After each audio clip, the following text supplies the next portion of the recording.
guys! Welcome to my vlog. For today, tayo ay magtatanim. Kaya let's go!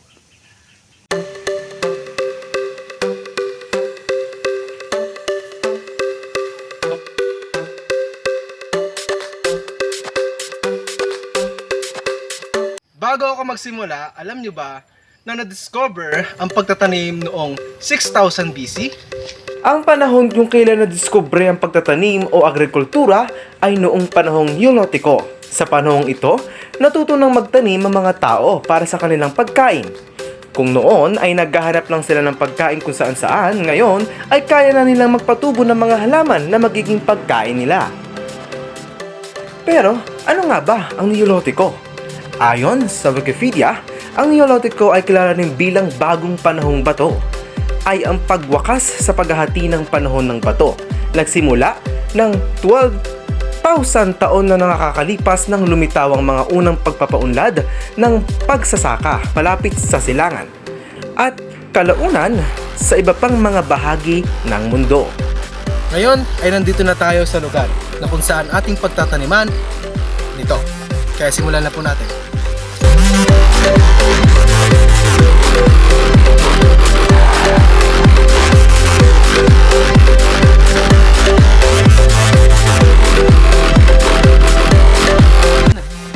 Hintayin po natin na mamunga at malaki para po meron tayong aanihin.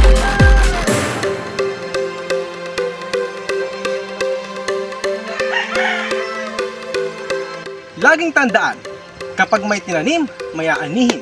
Kaya pangalagaan natin ang ating mga halaman at mga tinanim. Dahil balang araw, ito ang tutulong sa atin. Ako po, si Razel Ian Balasabas.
I'm start.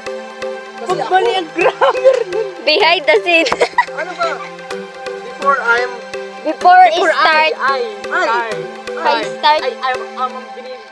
I'm lang, I'm. I lang, I. Sige, I. Before I start. I. Patay na patay yung video mo dun pag may Yaw mo na rin, may correction behind the dun. scene. Pag may grammar correction dun. Before I start. I love you. Before I start. Before I'm. Before I.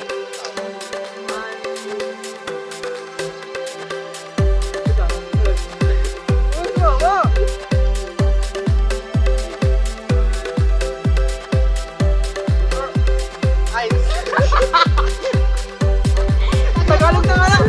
Bago ako magsimula.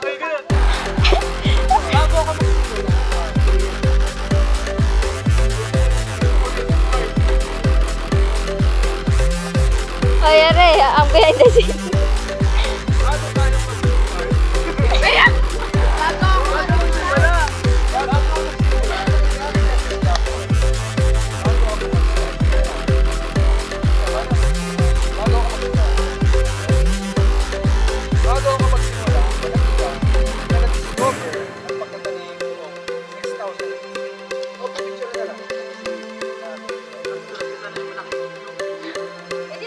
Sana pinabillboard mo.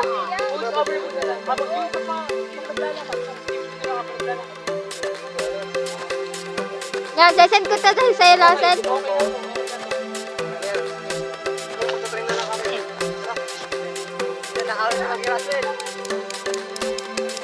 Maglalagkol na!